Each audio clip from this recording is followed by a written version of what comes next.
Annotación. La plaga de conjuros ha llegado a Faerun. El tejido se está deshaciendo. La magia se ha descontrolado. En mitad de este cataclismo que sacude al mundo, Driftburden tendrá que replantearse todo aquello en lo que creía y, peor aún, tendrá que volver a librar batallas que ya creía ganadas.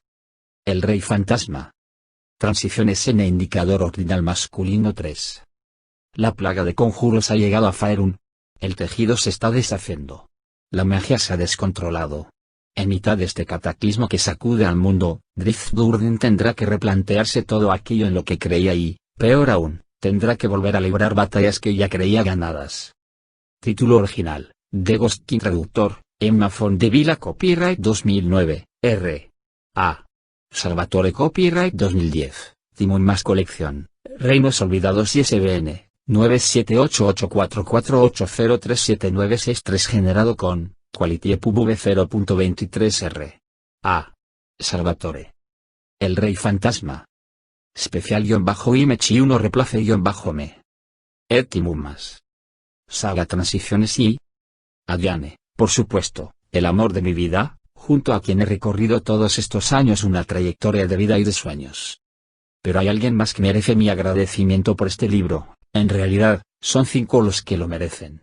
Esta llamada a la que he respondido, esta finalidad en mi vida, a veces me arrastra. Es mi deber dejarme ir, seguirla. A veces me lleva a lugares a los que no deseo ir. A veces hace daño.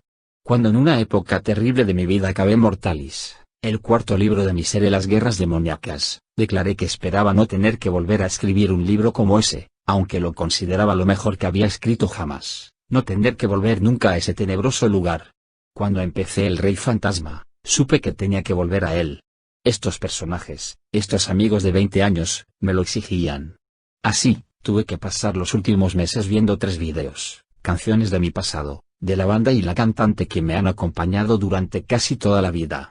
Stevie Nicks se preguntaba una vez en una canción, ¿alguna vez han escrito algo para ti? Y en tu hora más tenebrosa, ¿me oyes cantar? Ja, señora Nicks, has estado escribiendo canciones para mí desde mis años de instituto, en la década de los 70, aunque no lo sabes. Estuviste conmigo durante aquellos días de soledad y confusión, aquella época en que estaba despertando a la vida. He visto salir el sol sobre el Fitchburg State College, sentado en mi coche y esperando que empezara mi clase, al son de The Chime. Fuiste mi compañera durante aquella ventisca de 1978 cuando descubrí las obras de Tolkien y de repente vislumbré una forma totalmente nueva de expresarme. Estabas ahí cuando conocí a la mujer que sería mi esposa, y la mañana siguiente de nuestra boda, y en los nacimientos de nuestros 3 hijos. Ibas con nosotros a los partidos de hockey y a las exhibiciones hípicas. A tu concierto en Great Waltz asistió mi familia, incluso mi hermano casi al final de su vida. Y estuviste ahí, conmigo, mientras escribía este libro. Hermanas de la Luna, ¿alguna vez han escrito algo para ti? Y Rhiannon fueron las 3 canciones que me ayudaron a superar mis horas más negras y que ahora me permiten regresar a ese lugar porque mis amigos de 2 décadas, los compañeros del Valle del Viento Helado, me lo pidieron. Gracias, pues, Stevie Nicks y Fleetwood Mac por escribir la música de mi vida. R. A. Salvatore. Preludio. El dragón lanzó un hondo rugido y flexionó las garras, adoptando una postura defensiva. Había perdido los ojos por la agresión del brillo feroz de un artefacto destruido, pero sus otros sentidos compensaban con creces la pérdida. Había alguien en la cámara y Faestus lo sabía sin duda alguna, pero la bestia no podía olerlo ni oírlo. Y bien, dijo el dragón con su voz atronadora, apenas un susurro para la criatura, aunque reverberaba y era transmitida por el eco a través de las paredes pétreas de la caverna montañosa. ¿Has venido a enfrentarte conmigo o a ocultarte de mí? Estoy aquí mismo, delante de ti, dragón. La respuesta llegó directamente a la mente del Wyrm. Hephaestus inclinó su gran cabeza astada ante aquella intrusión telepática y gruñó. Signo de interrogación abierta. ¿No te acuerdas de mí? Tú me destruiste al destruir la piedra de cristal. Signo de exclamación abierta. Tus crípticos acertijos no me impresionan, Drow. De Drow, nada. Signo de exclamación abierta y lícida. Rugió el dragón, y lanzó su mortífero y feroz aliento hacia el lugar donde en otra ocasión había destruido de una vez a la Fotamentes y a su compañero Drow, junto con la piedra de cristal. Al propagarse, las llamas fundieron la piedra y calentaron toda la cámara. Instantes después, cuando aún no había dejado de salir fuego, Hephaestus oyó otra vez la voz en su mente. Gracias. La confusión dejó al dragón sin aliento apenas un momento, antes de que un frío intenso empezara a extenderse por el aire y se colara por entre sus escamas rojas. A Hephaestus no le gustaba el frío. Era una criatura de llamas, calor e ira feroz, y las heladas de las alturas castigaban sus alas cuando se aventuraba a volar fuera de su guarida en la montaña en los meses invernales. Sin embargo, ese frío era peor, porque iba más allá de lo físicamente helado. Era el vacío absoluto de todos los vacíos, la ausencia total de calor vital, los últimos vestigios de Crensinibon vomitando la fuerza nigromántica que había forjado aquella poderosa reliquia hacía ya milenios. Unos dedos gélidos se introdujeron por debajo de las escamas del dragón y, penetrando en su carne, drenaron la fuerza vital de la gran bestia. Hephaestus trató de oponer resistencia, gruñendo y resoplando, tensando sus músculos como si intentara repeler el frío. Una profunda inhalación encendió el fuego interno del dragón, no para lanzarlo hacia afuera, sino para combatir el frío. El golpe de una sola escama contra el suelo de piedra resonó en los oídos de la bestia. Balanceó la enorme cabeza como para ver la calamidad, aunque, por supuesto, no pudo verla. Sin embargo, Hephaestus sí podía sentir la podredumbre. Podía sentir la muerte colándose en su interior, extendiéndose, llegando hasta su corazón y oprimiéndolo. La inhalación acabó en un resoplido que dejó salir un chorro de fuego frío. Trató de volver a inhalar, pero los pulmones no respondieron a su llamada. El dragón empezó a estirar el cuello hacia adelante, pero el movimiento se detuvo a la mitad y la gran cabeza astada rebotó contra el suelo. Hephaestus solo había percibido oscuridad a su alrededor desde el momento de la destrucción de la piedra de cristal, y ahora sentía lo mismo por dentro. Oscuridad. Se encendieron dos llamas, dos ojos de fuego, de pura energía, de puro odio. Y esa visión confundió aún más al ciego Hephaestus. Podía ver. ¿Cómo era posible? La bestia observó una luz azul, un flujo relampagueante se abría camino reptando y crepitando entre la escoria del suelo. Había pasado el punto de devastación definitiva, donde el poderoso artefacto había liberado hacía tiempo las sucesivas capas de magia para cegar a Hephaestus, y luego otra vez, más recientemente, ese mismo día, para lanzar oleadas de asesina energía nigromántica a fin de asaltar al dragón ¿y hacer qué? El dragón evocó el frío, la caída de las escamas, la profunda sensación de decadencia y muerte. No sabía cómo, pero veía otra vez. ¿Cuál sería el precio? Hephaestus respiró hondo. Más bien lo intentó, y se dio cuenta de que en realidad no respiraba. Presa de un repentino terror, Hephaestus se concentró en el punto del cataclismo, y al diluirse el extraño flujo de magia azulada la bestia vio formas agazapadas, que antes habían estado dentro, danzando entre los restos del artefacto que las había contenido. Replegadas, encorvadas, las apariciones los 7 liches que habían creado a la poderosa piedra de cristal, describían círculos y entonaban palabras antiguas de poder perdidas hacía tiempo para los reinos de Faerun. Una mirada más atenta reveló los antecedentes tan diversos de esos hombres de la antigüedad, las distintas culturas y características pertenecientes a puntos muy distantes del continente.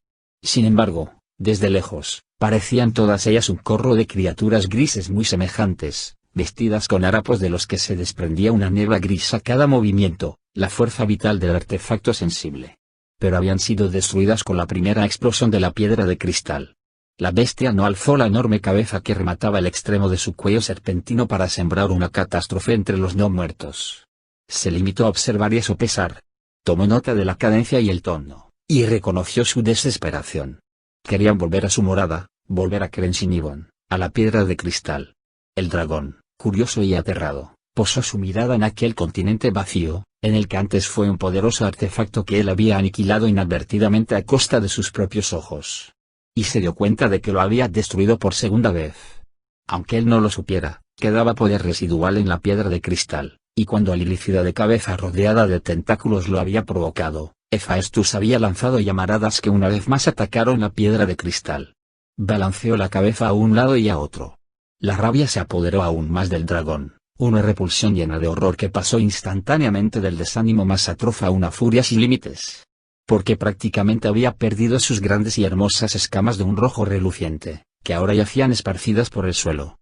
Solo unas cuantas salpicaban su forma casi esquelética, restos patéticos de la majestad y el poder que antes desplegaba. Alzó un ala, una hermosa ala que hasta hacía poco le permitía surcar sin esfuerzos las corrientes de aire que ascendían de las noroccidentales montañas copo de nieve. Nada más que osos y jirones de piel coriácea adornaban aquel derruido apéndice. Lo que antes era un ser grandioso, majestuoso y de imponente belleza había quedado reducido a una odiosa burla. Lo que antes era un dragón, lo que ese mismo día era todavía un dragón, había quedado reducido a... ¿qué? ¿Muerto? ¿Vivo? Hephaestus se miró la otra ala, rota y esquelética, y se dio cuenta de que el flujo azulado de extraño poder mágico la había atravesado. Mirando más de cerca a través de la corriente casi opaca, Hephaestus reparó en que había una segunda corriente de crepitante energía, un rayo verdoso dentro del campo azul, que retrocedía y lanzaba chispas en el interior del flujo principal. Pegada al suelo, esa cuerda visible de energía conectaba el ala del dragón con el artefacto, enlazando a Hephaestus con la piedra de cristal que creía haber destruido hacía tiempo. «Despierta, enorme bestia», dijo la voz dentro de su cabeza, la voz de Lícida, y Araskrik. Signo de exclamación abierta. «¿Tú has hecho esto?», rugió Hephaestus. El dragón empezó a gruñir, pero de repente y sin advertencia previa, lo golpeó una corriente de energía sónica que lo dejó balbuceando cosas inconexas. «Estás vivo», le dijo la criatura encerrada en esa energía. «Has derrotado a la muerte. Eres más grande que antes, y estoy contigo para guiarte, para enseñarte poderes que trascienden todo lo que puedas haber imaginado jamás». Con un arranque de fuerza surgida de su rabia, la bestia se alzó sobre sus patas, balanceando la cabeza para hacerse cargo de toda la caverna. Hephaestus no se atrevía a retirar el ala de la corriente mágica, temeroso de volver a experimentar la nada. Se fue abriendo camino hacia donde estaban las apariciones danzantes y la piedra de cristal. Las formas agazapadas y sombrías de los no muertos dejaron de describir círculos y se volvieron a una para mirar al dragón. Retrocedieron, movidas por el miedo o por el respeto, algo que Hephaestus no pudo determinar. La bestia se acercó a la piedra y adelantó con cautela una garra para tocarla. En cuanto sus esqueléticos dedos se cerraron en torno a ella, una compulsión repentina, un impulso arrollador, lo obligó a alzar la pata para golpear con la piedra de cristal su mismísima coronilla, encima de los feroces ojos. Mientras realizaba el movimiento, Hephaestus se daba cuenta de que la avasalladora voluntad de Araskrik lo obligaba a hacerlo. Sin embargo, antes de que pudiera vengarse de semejante insulto, la rabia de Hephaestus se desvaneció. Se sintió invadido por el éxtasis, una liberación de tremendo poder y alegría abrumadora, una sensación de identidad e integridad. La bestia se echó hacia atrás y liberó el ala del flujo de energía, pero Hephaestus no sintió horror en modo alguno, ya que su sensibilidad y su conciencia recién estrenadas y su restablecida energía vital no disminuyeron. No, energía vital no, recapacitó Hephaestus. Más bien lo contrario. Precisamente lo contrario. Eres el rey fantasma, le dijo Araskrik. La muerte no te gobierna. Tú gobiernas a la muerte. Después de un largo rato, Hephaestus se sentó y pasó revista a la escena, tratando de encontrarle sentido. La corriente relampagueante llegó a la pared del otro extremo de la caverna y la superficie rocosa se encendió de golpe, como si contuviera un millar de diminutas estrellas. A través de la corriente llegaron los liches no muertos y formaron un semicírculo ante Hephaestus. Oraban en sus lenguas antiguas, olvidadas hacía tiempo, y mantenían bajas sus horrendas caras dirigidas al suelo con humildad. Hephaestus se dio cuenta de que podía gobernarlas, pero prefirió dejar que se arrastraran y se prosternaran ante él, ya que lo que le preocupaba más era la pared de energía azulada que partía en dos la caverna. ¿Qué puede ser? El tejido de Mistra, respondieron los liches en un susurro, como si pudieran leerle el pensamiento. ¿El tejido?, pensó Hephaestus. El tejido. Que se colapsa, respondió el coro de liches. Magia. Desatada. Hephaestus contempló a las desgraciadas criaturas mientras trataba de encajar las posibilidades. Las apariciones de la piedra de cristal eran los antiguos magos que habían imbuido el artefacto de sus propias fuerzas vitales. Krensin ni irradiaba esencias mágicas nigrománticas. La mirada de Hephaestus volvió a posarse en el flujo, la hebra del tejido de Mistra que se había vuelto visible, casi sólida. Pensó nuevamente en lo último que recordaba haber visto cuando había lanzado su feroz aliento sobre un drow y un Lícida y sobre la piedra de cristal. El fuego del dragón había hecho estallar la poderosa reliquia y había llenado los ojos de Hephaestus de luz brillante, cegadora. Entonces, una fría ola de vacío lo había herido, había descompuesto las escamas y la carne que cubría sus huesos. ¿Acaso ese conjuro, fuera lo que fuese, había arrastrado consigo un trozo del tejido de Mistra? La hebra estaba ahí antes de que tú respiraras, explicaron las apariciones, leyendo sus pensamientos y disipando esa idea equivocada. Surgida de las primeras llamaradas que rompieron la piedra, dijo Hephaestus. No, dijo Araskrik en la mente del dragón. La hebra liberó la nigromancia de la piedra devastada, otorgándome nuevamente sensibilidad y reviviendo a las apariciones tal como ahora las ves. Y tú invadiste mis sueños, acusó Hephaestus. Me declaro culpable, admitió Ilícida. Tú me destruiste en aquellos tiempos y he vuelto para vengarme. Signo de exclamación abierta. Volveré a destruirte, prometió Hephaestus. No puedes, porque no hay nada que destruir. Soy pensamiento descarnado, un sentiente sin sustancia. Y busco dónde alojarme. Antes de que Hephaestus pudiera siquiera captar la idea como lo que era una clara amenaza, otra oleada de energía psiónica, mucho más insistente y abrumadora, llenó todas sus sinapsis, todos sus pensamientos, hasta el último rincón de su razón con una distorsión zumbante y crepitante. Ni siquiera fue capaz de recordar su nombre, y mucho menos de responder a la intrusión mientras la poderosa mente del Ilícida no muerto se abría camino en su subconsciente, a través de todas las fibras mentales que formaban la psique del dragón. Entonces, como si de pronto se hubiera disipado la oscuridad, Hephaestus lo entendió. Todo. Signo de interrogación abierta. ¿Qué has hecho?, le preguntó telepáticamente a Ilícida. Pero la respuesta estaba ahí, esperándolo, en sus propios pensamientos. Porque Hephaestus no tuvo necesidad de volver a preguntarle nada a Yaraskrix nunca más. Hacerlo habría equivalido a reflexionar otra vez él mismo sobre la pregunta. Hephaestus era Yaraskrix, y Yaraskrix era Hephaestus. Y ambos eran Crensinibon, el rey fantasma. El gran intelecto de Hephaestus fue retrocediendo empujado por la realidad de su actual estado y el entusiasmo de los 7 liches, mientras sus pensamientos se inclinaban y por fin convergían para llevarlo a la certidumbre. La hebra de fuego azul, fuera del origen que fuese, lo había vinculado a Crensinibon y a sus persistentes poderes nigrománticos. Cuando la piedra de cristal había golpeado contra su cráneo, Hephaestus había comprendido que si bien eran restos, seguían siendo poderosos. Se habían fusionado ahí, y la energía nigromántica había invadido lo que quedaba de los circuitos mortales de Hephaestus. Había resurgido, pero no se trataba de una resurrección, sino de una no muerte. Las apariciones le hicieron una reverencia, y él entendió sus pensamientos y sus intenciones con tanta claridad como si fueran los suyos propios. Su única finalidad era servir. Hephaestus entendió que él mismo era una conexión sentiente entre los reinos de los vivos y los de los muertos. El fuego azul salió reptando de la pared del otro extremo y avanzó por el suelo. Llegó hasta donde había estado la piedra de cristal y luego hasta donde había estado la punta del ala de Hephaestus. En cuestión de segundos, salió de la caverna, dejando el lugar en penumbra, apenas iluminado por las danzantes llamas anaranjadas de los ojos de los liches, los ojos de Hephaestus y el suave resplandor verdoso de Crensinibon. Pero el poder de la bestia no mermó ante esa marcha, y las apariciones seguían ahí prosternadas. Había resurgido. Era un Dracolich. Primera parte. Especial-Image 2 Replace-Me. Destejiendo. Destejiendo. ¿Dónde acaba la razón y dónde empieza la magia? ¿Dónde acaba la razón y dónde empieza la fe? Son estas dos de las cuestiones centrales de lo sentiente, eso me ha dicho un amigo filósofo que llegó al final de sus días y volvió atrás. Es la reflexión última, la búsqueda definitiva, la realidad concluyente de quiénes somos.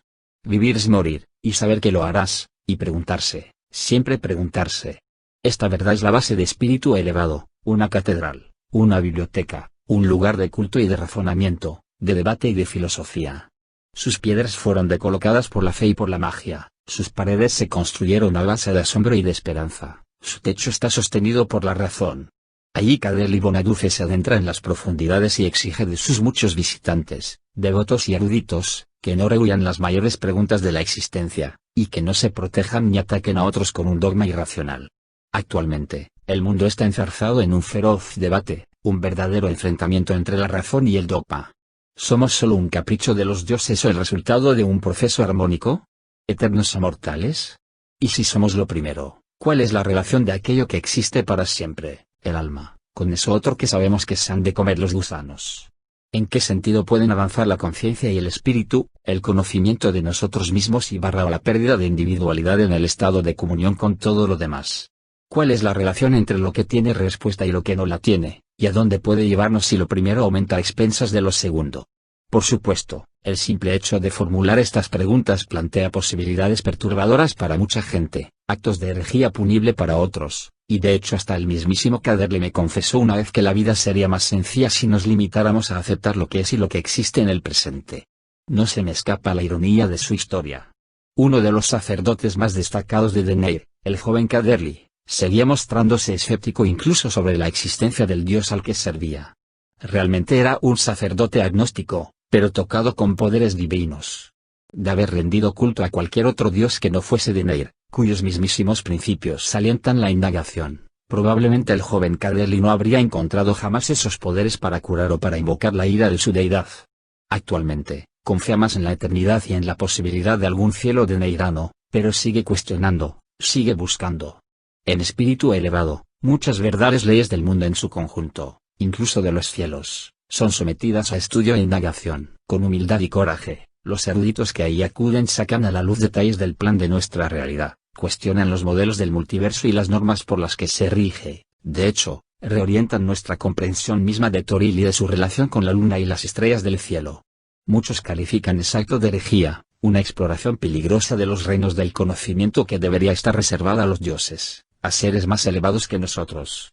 Peor aún, esos profetas fanáticos nos advierten del fin del mundo, de que esas inquisiciones y explicaciones impolíticas rebajan a los propios dioses y apartan de la fe a aquellos que necesitan oír la palabra. No obstante, para filósofos como Caderly, la mayor complejidad del multiverso redunda en una elevación de lo que siente por su Dios. La armonía de la naturaleza, sostiene, y la belleza de la ley y el proceso universal trasuntan una brillantez y una noción de infinitud que van más allá de lo que nos deparan la ceguera y la ignorancia tozuda y pusilánime.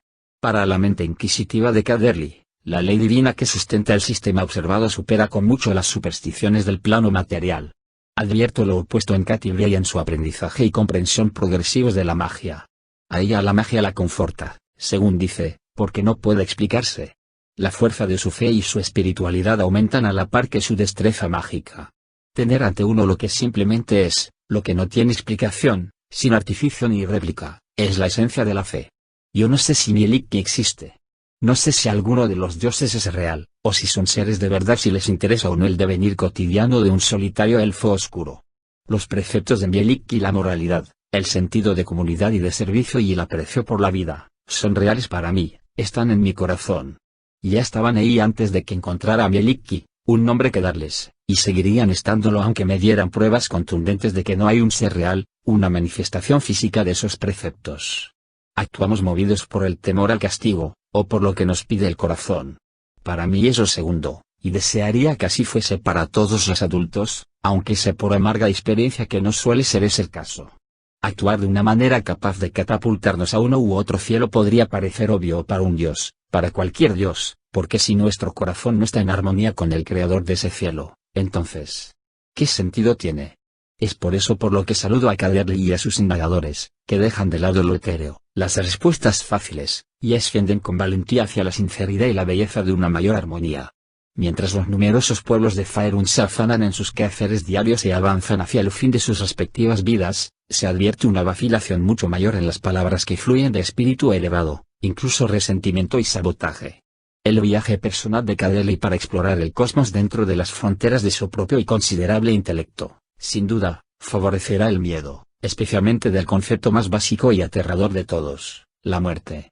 Por mi parte, solo manifiesto apoyo por mi sacerdotal amigo. Recuerdo mis noches en el Valle del Viento Helado, en lo alto de la atalaya de Bruenor, aparentemente más lejos de la tundra que se extendía a mis pies que de las estrellas del cielo. ¿Acaso mis cavilaciones eran allí menos heréticas que las que se hacen en espíritu elevado? ¿Y si el resultado al que llegan Caderly y los demás se asemeja en algo a lo que se me reveló en aquella solitaria cumbre? Reconozco la fortaleza de la armadura de Caderly contra las maldiciones de los indiferentes y las acusaciones de herejía de los necios menos iluminados y más dogmáticos.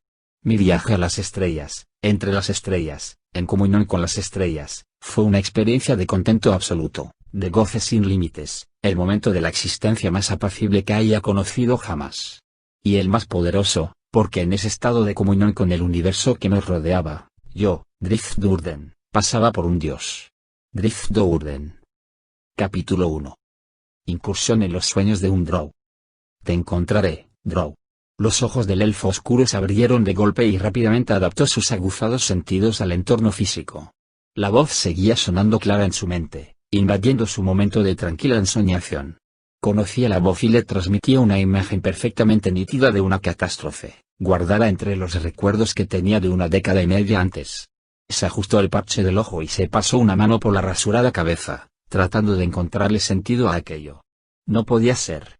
El dragón había sido destruido, y nada, ni siquiera un Irm rojo tan grande como Hephaestus, podría haber sobrevivido a la intensidad de la explosión que sobrevino cuando Krensinivo liberó su poder. Aún en el caso de que la bestia hubiera sobrevivido de alguna manera, ¿por qué no se había alzado en aquel mismo momento, cuando tenía a sus enemigos indefensos ante sí? No, Harlax le tenía la certeza de que Hephaestus había sido destruido. Te encontraré, Drow. Había sido Hephaestus.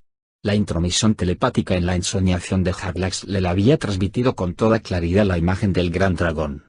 No podía haber confundido el peso de aquella voz. Lo había sacado de su meditación y había hecho que instintivamente se retrajera de ella, obligándolo a volver al presente, a su entorno físico. Lo lamentó de una manera casi inmediata, y se tomó el tiempo necesario para calmarse oyendo los ronquidos satisfechos de su compañero enano, para asegurarse de que a su alrededor no había ningún peligro, antes de cerrar otra vez los ojos y volver a adentrarse en sus pensamientos, antes de retirarse a un lugar de meditación y soledad. Pero no estaba solo. Hephaestus estaba ahí, esperándolo. Vislumbró los ojos del dragón, dos ascuas de fuego feroz. Pude sentir la rabia de la bestia, resollando con furia y prometiendo venganza.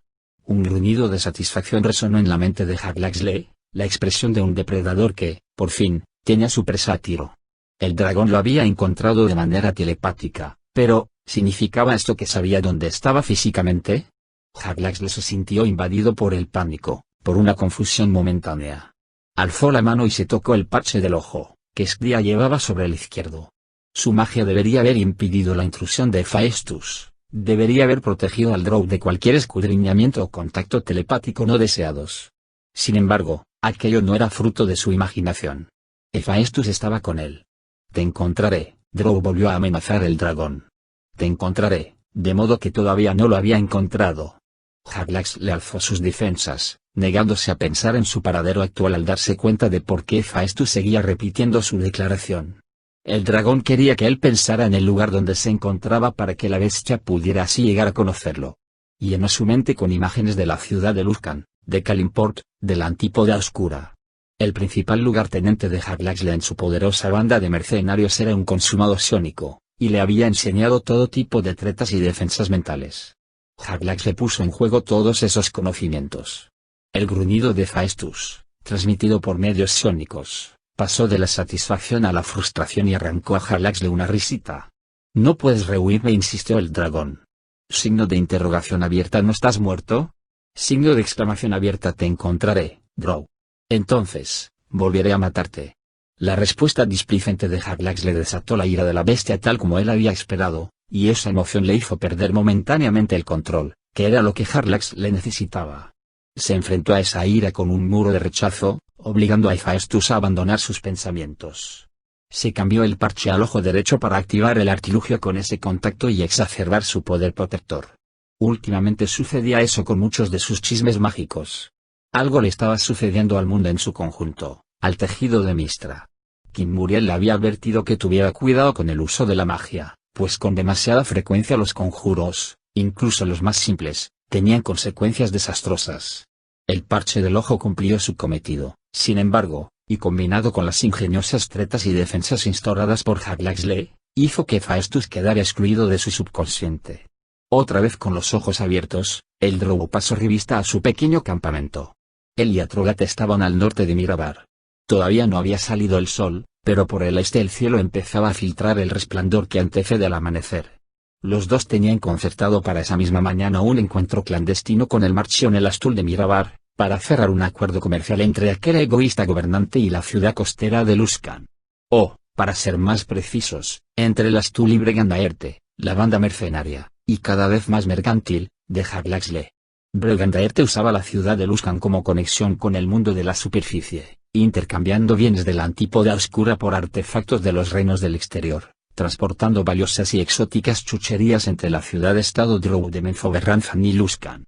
El Drow pasó revista a su campamento, establecido en una pequeña hondonada entre un trío de grandes robles. Podía ver el camino, tranquilo y vacío. Desde uno de los árboles una cigarra emitió su canto rechinante, y un pájaro pareció responderle. Un conejo atravesó como una exhalación el pequeño prado que había más abajo del campamento, describiendo una trayectoria zigzagueante y dando grandes saltos, como aterrorizado por el peso de la mirada de Haglaxle. El drow se deslizó desde la horquilla del árbol donde había instalado su lecho. Aterrizó silenciosamente con sus botas mágicas y salió con todo cuidado del bosquecillo para conseguir una visión más amplia de la zona. Signo de interrogación abierta. ¿Y a dónde es que vas y saber se puede ya? Le gritó el enano. Haglaxle se volvió hacia donde estaba Atrogate, que todavía yacía de espaldas, enredado con la manta y que lo miró con un ojo abierto a medias. Muchas veces me preguntó qué es más molesto, enano, si tus ronquidos o tus rimas. Yo también, dijo Atrogate, pero como no me oigo roncar, me inclino por los versos. Haglaxle se limitó a menear la cabeza mientras seguía alejándose. Mantengo la pregunta, elfo. Me ha parecido prudente estudiar el terreno antes de que llegue nuestro estimado visitante, respondió Haglaxle. Vendrá con la mitad de los enanos de la dotación de Mirabar, eso sin duda, dijo Atrogate. Era cierto, Haglaxle lo sabía. Oyó como el enano se ponía de pie. Prudencia, amigo mío, dijo el drow por encima del hombro, y se puso en marcha otra vez. Hay algo más, declaró Atrogate. Haglaxle se rió, impotente. Había pocas personas en el mundo que lo conocieran tanto como para interpretar también sus tácticas evasivas y sus medidas afirmaciones, pero en los años que Atrogate llevaba a su lado, le había dejado entrever algo del verdadero Haglaxle Baenre. Se volvió y le dirigió una sonrisa a su sucio y barbudo amigo. Signo de interrogación abierta. ¿Y bien? Preguntó Atrogate. Con palabras arremetes, pero, ¿qué es lo que te estremece? Signo de interrogación abierta. ¿Estremecerme? El enano se encogió de hombros. Sí, sea lo que sea, no puedes impedir que lo vea. Signo de exclamación abierta. Ya basta. Le rogó el drow, alzando las manos a modo de rendición. O me lo dices, o sigo haciendo rimas, le advirtió el enano. Prefiero que me golpees con tus poderosos manuales. Por favor. Atrogate puso los brazos en jarras y miró fijamente al empecinado elfo oscuro. Todavía no lo sé, admitió Haglaxle. Algo. Con un movimiento de la mano cogió su sombrero de ala ancha, le dio forma y se lo puso. Signo de interrogación abierta. ¿Algo? Sí, dijo el drow. Un visitante, tal vez en mis sueños, tal vez no. Dime que es pelirroja. Más bien de escamas rojas. Atrogate hizo una mueca de disgusto. Tienes que soñar mejor, elfo. Sin duda. Espero que mi hija esté bien, dijo el marchionel Astul. Estaba sentado en un cómodo butacón ante la pesada y ornamentada mesa que habían traído sus asistentes de su palacio de Mirabar, rodeado por una docena de enanos de expresión adusta pertenecientes a su guardia. Frente a él, en butacas más pequeñas, estaban Haglaxle y Atrogate, que no paraba de atiborrarse de pan, huevos y todo tipo de bocados exquisitos. Aunque la reunión tenía lugar en medio de la nada, el Astul había impuesto una especie de intercambio civilizado, que, para deleite del enano, incluía un suculento desayuno. Árabe se ha adaptado bien a los cambios acaecidos en Luskan, es cierto, respondió Haglaxle. Ella y Kensidan han estrechado su relación, y la posición de vuestra hija dentro de la ciudad es cada vez más destacada y poderosa. Ese cuervo miserable. Susurró el Astul con un suspiro. Se refería al gran capitán Kensidan, uno de los 4 grandes capitanes que gobernaban la ciudad. Estaba bien enterado de que Kensidan se había convertido en el principal miembro de aquel grupo de élite. Kensidan no le recordó Haglaxle. Fue más listo que Erklengret y que la Hermandad Arcana, lo cual no es mala hazaña, y convenció a los demás grandes capitanes de que el rumbo que él proponía era el mejor. Habría preferido al capitán Deudermont. Haglaxle se encogió de hombros. Así resulta más rentable para todos nosotros. Cada vez que pienso que estoy aquí tratando con un drow. Se lamentó Astul. La mitad de los enanos de mi guardia preferirían que te matara en vez de negociar contigo. Eso no sería prudente. Signo de interrogación abierta. ¿O rentable? Ni saludable. El Astul hizo un gesto despectivo, pero su hija Arabet le había contado lo suficiente sobre Haglaxle como para saber que la ironía del drow solo era mitad broma y mitad auténtica amenaza. Si Kensidan el cuervo y los otros 3 grandes capitanes se enteraran de este pequeño acuerdo que nos traemos entre manos, no les gustaría lo más mínimo, dijo el Astul. Bregandaerte no responde ante Kensidan ni ante los demás. Pero tú tienes un acuerdo con los grandes capitanes para comerciar tus productos en exclusiva a través de ellos. Su fortuna se incrementa considerablemente gracias al comercio solapado con Menzoberranzan, replicó Haglaxle. Si yo decido que es conveniente tender tratos al margen de ese acuerdo, bueno, soy un mercader, después de todo. Un mercader muerto si Kensidan se llega a enterar. La ocurrencia hizo reír al drow. Más probablemente un mercader cauto, porque, ¿qué haría yo teniendo que gobernar una ciudad de la superficie? El Astur tardó un momento en comprender las implicaciones de aquella bravuconada, y la posibilidad no le deparó diversión precisamente, ya que le sirvió como recordatorio y advertencia de que estaba tratando con elfos oscuros. Con elfos oscuros muy peligrosos. Entonces, ¿hay trato?, preguntó Haglaxle. Abriré el túnel que lleva al almacén de Barkskin, respondió Lastul, refiriéndose a un mercado secreto en el subsuelo de la ciudad de Mirabar, la sección enana. Las carretas de King Muriel solo pueden acceder por ahí, y ninguna podrá ir más allá del recinto de la entrada. Y espero que los precios sean exactamente los que concertamos, ya que el coste que tendré que pagar por mantener a los guardias adecuados alertas a la presencia de Drows no será nada desdeñable. Signo de interrogación abierta. Presencia de Drows. No creo que esperes que nos dignemos adentrarnos más en tu ciudad, buen marchón. Nos basta con el acuerdo que tenemos ahora, puedes creernos. Eres un Drow, Haglaxle, y a los Drows nunca les basta. Haglaxle se limitó a reír. No tenía ni voluntad ni posibilidad de seguir con esa discusión. Había accedido a hacer personalmente de intermediario en nombre de King Muriel, quien supervisaría el montaje de la operación, ya que él había recuperado sus ansias de ver mundo y quería alejarse de Luskan por un tiempo. En verdad, Haglaxle tenía que reconocer que realmente no le sorprendería nada volver al norte al cabo de algunos meses y encontrarse con que King Muriel había hecho grandes incursiones en la ciudad de Mirabar, hasta llegar incluso a convertirse en el poder verdadero de la ciudad, valiéndose del Astur o de cualquier otro necio que se le pusiera a tiro para darle cobertura. Haglaxle se llevó la mano al sombrero, se puso de pie para marcharse y le hizo a Trogate una seña para que lo siguiera. Resoplando como un cerdo en presencia de una trufa, el enano seguía atiborrándose, pringándose la gran barba negra peinada en trencitas con restos de yema de huevo y de mermelada. El camino ha sido largo y ha pasado hambre, le comentó Haglaxle a el Astur. El marchión hizo un gesto de disgusto. Sin embargo, a los enanos de la guardia de Mirabar se les iban los ojos de pura envidia. Haglaxle y Atrogate llevaban casi 2 kilómetros recorridos cuando el enano dejó de eructar el tiempo suficiente para preguntar: ¿entonces, volvemos a Luskan? No, respondió Haglaxle. King Muriel se ocupará de los detalles más prosaicos ahora que hemos cerrado el trato. Un largo camino para una breve conversación y una comida aún más breve. Pues te pasaste comiendo media mañana. Atrogate se frotó la considerable barriga y lanzó un eructo que asustó a una bandada de pájaros posados en un árbol cercano, mientras Haglaxle le sacudía la cabeza con resignación. Me duele la tripa, explicó el enano. Se pasó la mano por ella y volvió a eructar varias veces y en rápida sucesión. O sea que no volvemos a Luskan. ¿A dónde vamos, entonces? Haglaxle se tomó su tiempo antes de responder. No estoy seguro, dijo con sinceridad. No voy a echar de menos ese lugar, dijo Atrogate. Se pasó la mano por encima del hombro y dio una palmadita a la empuñadura de uno de sus poderosos manguales de cristal acero que llevaba sujetos en diagonal a la espalda, con la empuñadura hacia arriba y las bolas claviteadas rebotando detrás de sus hombros, mientras avanzaban por el camino. Llevo meses sin usarlos. Haglaxle se limitó a sentir con la vista perdida en la distancia. Bueno, vayamos a donde vayamos, sin que ninguno de los dos sepamos, pensando y hablando, es mejor cabalgar que ir andando. Buajaja. Atrogate rebuscó en un bolsillo donde guardaba una estatuilla negra de un jabalí de guerra capaz de invocar una montura mágica. Ya se disponía a sacarla cuando Haglaxle le puso una mano encima de la suya y lo detuvo. No, hoy no, explicó el Drow. Hoy deambularemos sin rumbo fijo.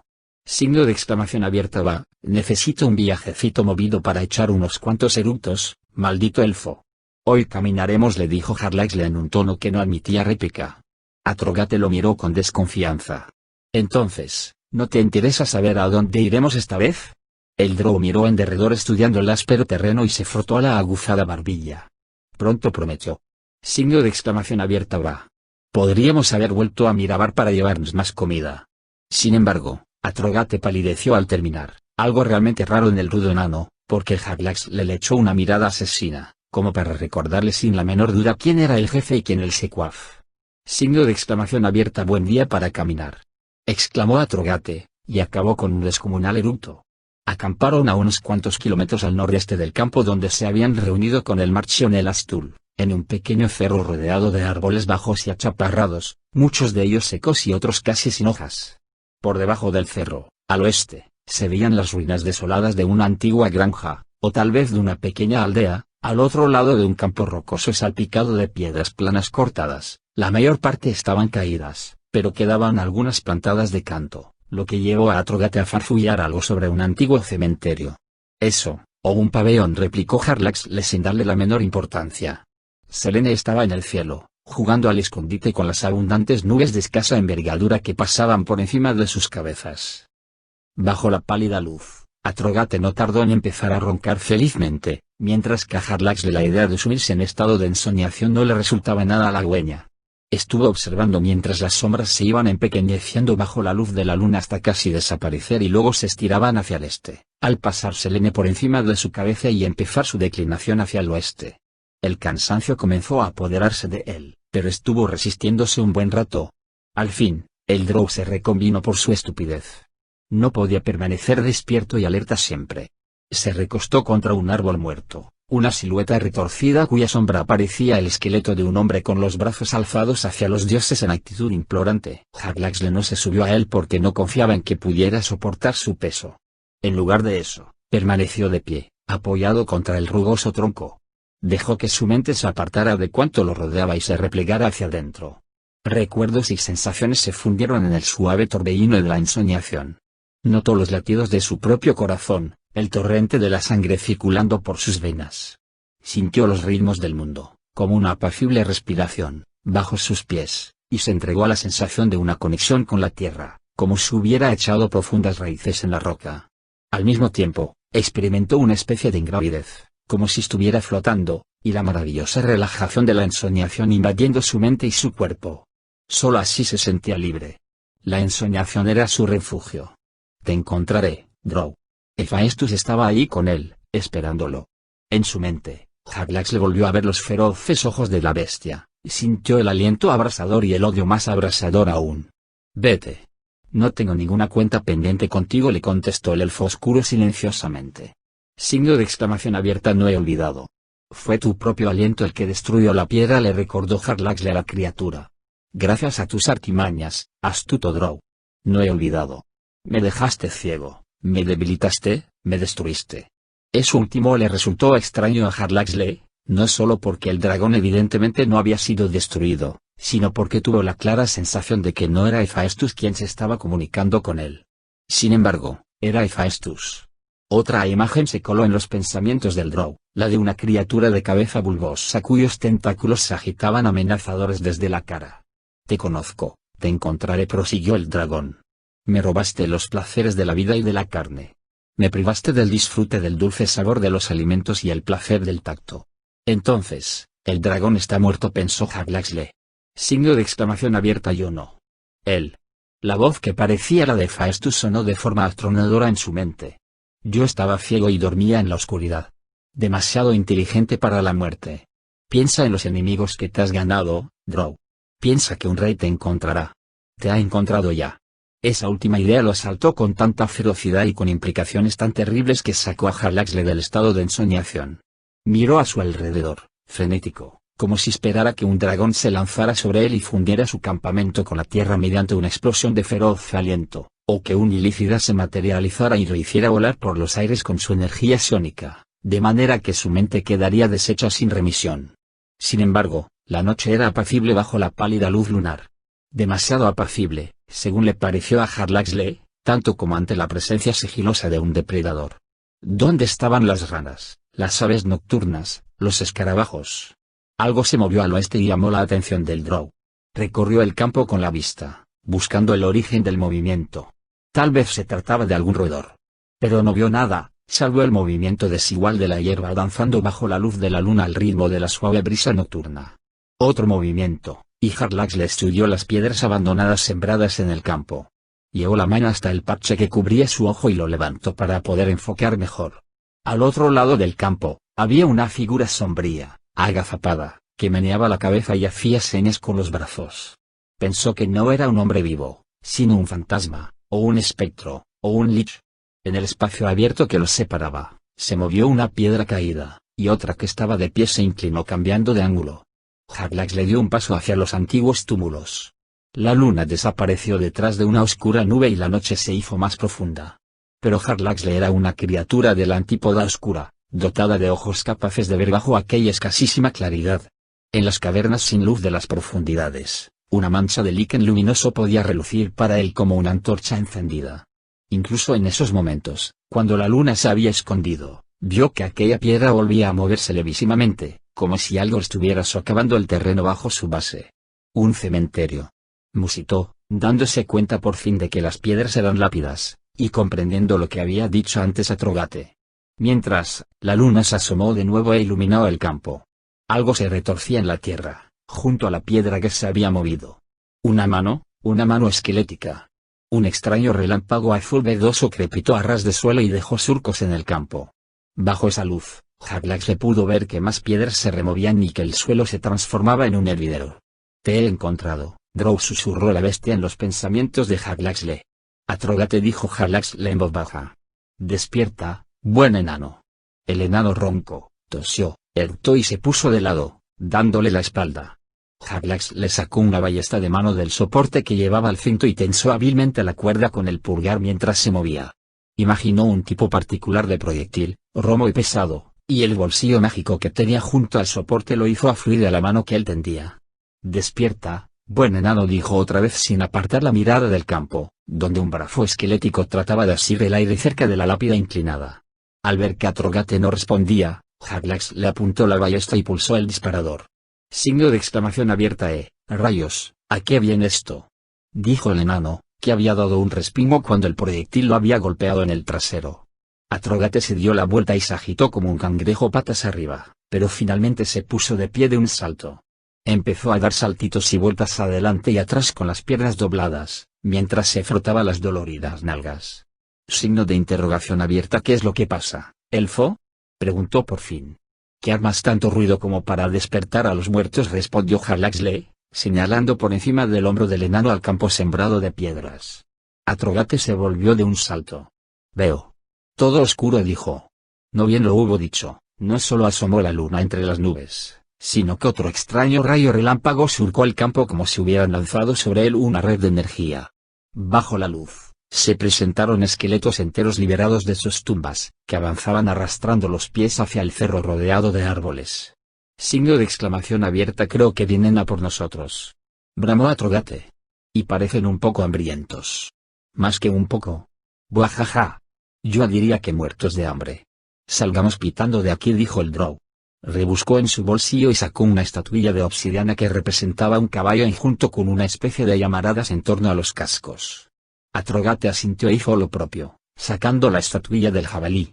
Ambos tiraron las estatuillas e invocaron al unísono a sus monturas. Para Harlaxle, una pesadilla equina, que lanzaba humo por los ijares y corría sobre cascos de fuego. Para Atrogate, un jabalí demoníaco, que despedía calor y arrojaba bocanadas de fuego de los planos inferiores.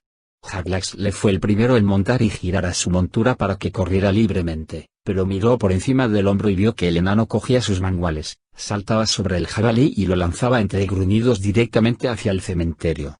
Signo de exclamación abierta. «Por aquí es más rápido», aulló el enano mientras revoleaba a un lado y a otro las bolas de las armas, que pendían al final de las cadenas. «Buajaja». Signo de exclamación abierta. «Oh, señor Ayot», se lamentó Harlaxle. «Si me has mandado a este para atormentarme, que sepas que me rindo y que te lo puedes llevar de vuelta». El enano cargó cuesta abajo, entre patadas y sacudidas del jabalí. Otro relámpago azul verdoso iluminó el prado cubierto de piedras, y pudo ver docenas de muertos vivientes surgiendo de la tierra abierta y alzando sus manos esqueléticas hacia el enano que se les venía encima.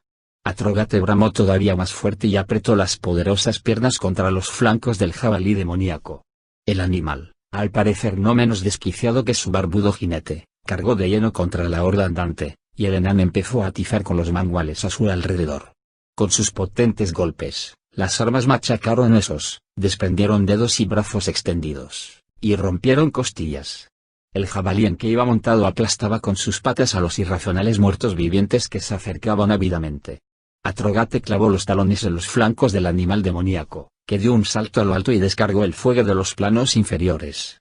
Un estallido de llamaradas anaranjadas surgió de debajo de sus cascos al aterrizar, lo que provocó una erupción en un rayo que era más ancho que alto. Era el enano. En torno a Atrogate, la hierba humeaba y entre la vegetación más alta aparecían lenguas de fuego.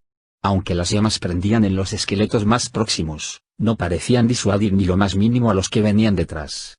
Las criaturas se acercaban sin la menor muestra de temor.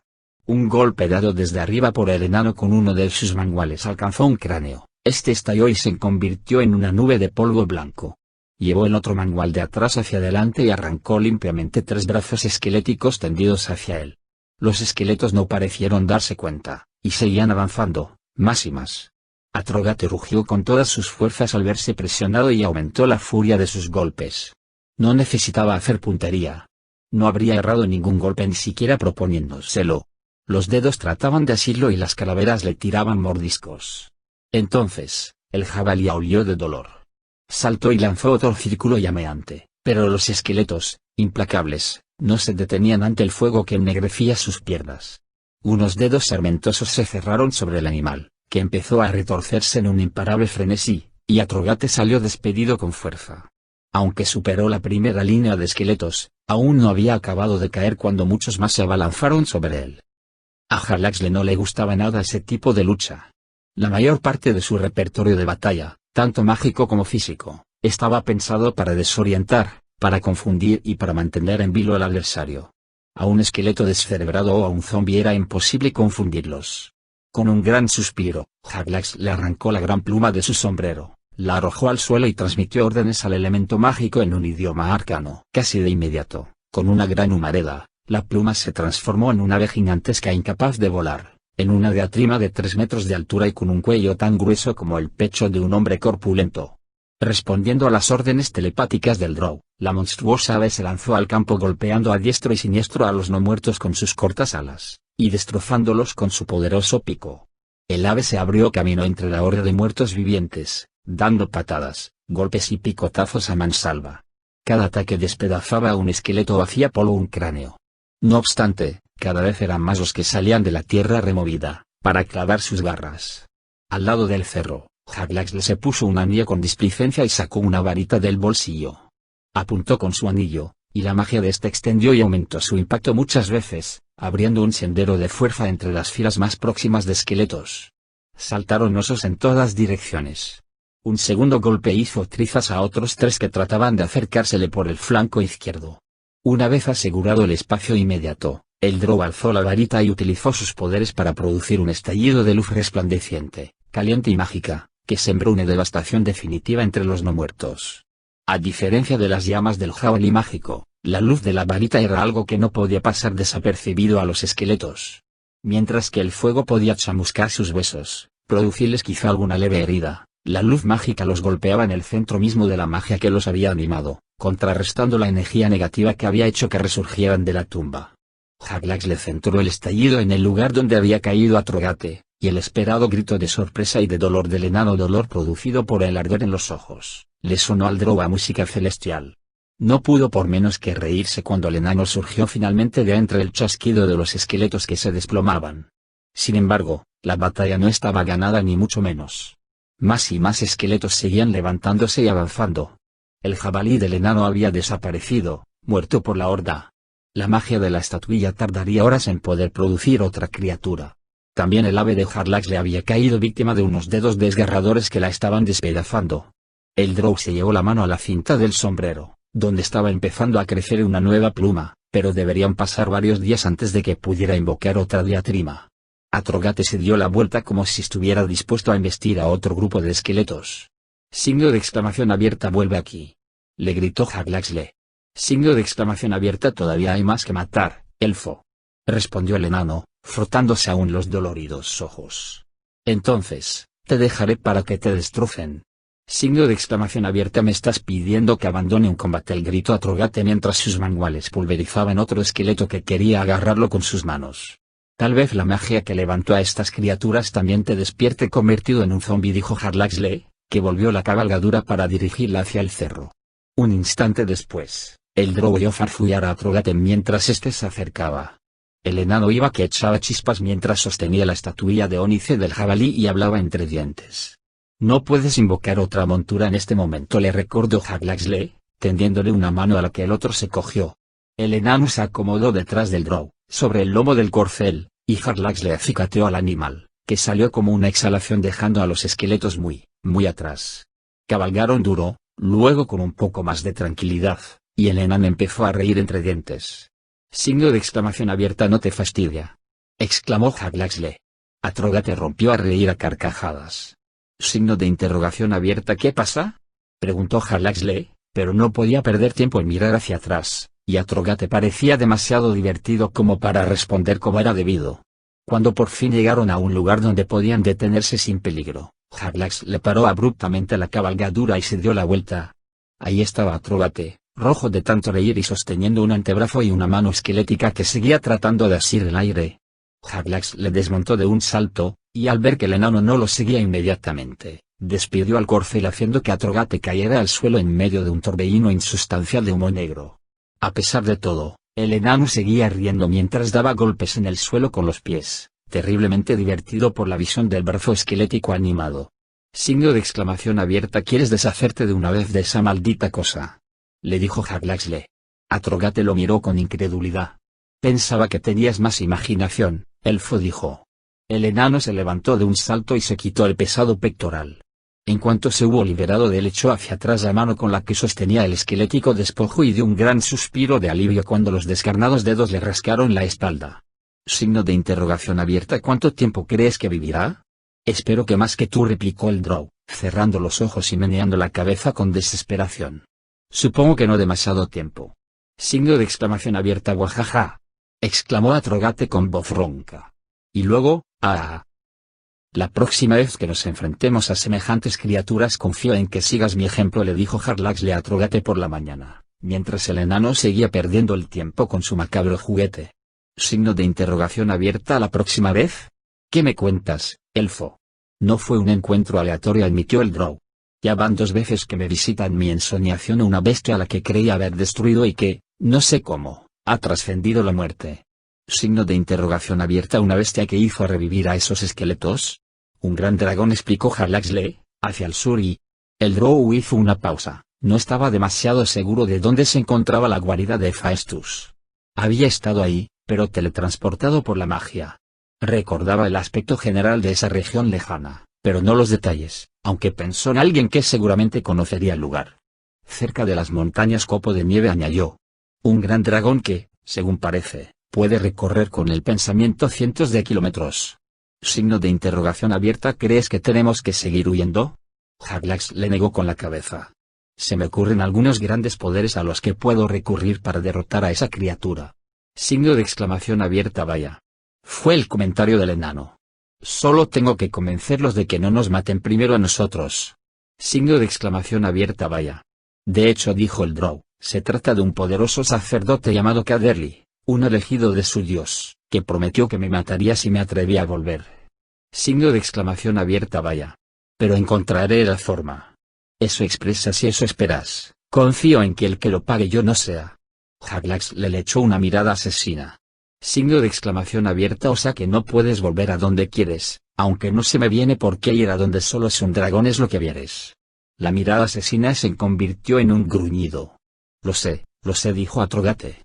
No más rimas, pero, ¿a qué esa ha sido buena? Hay que elaborarla, dijo el drow, aunque reconozco que esta vez te has esforzado más que de costumbre. Signo de exclamación abierta. Vaya, dijo el enano, radiante de orgullo.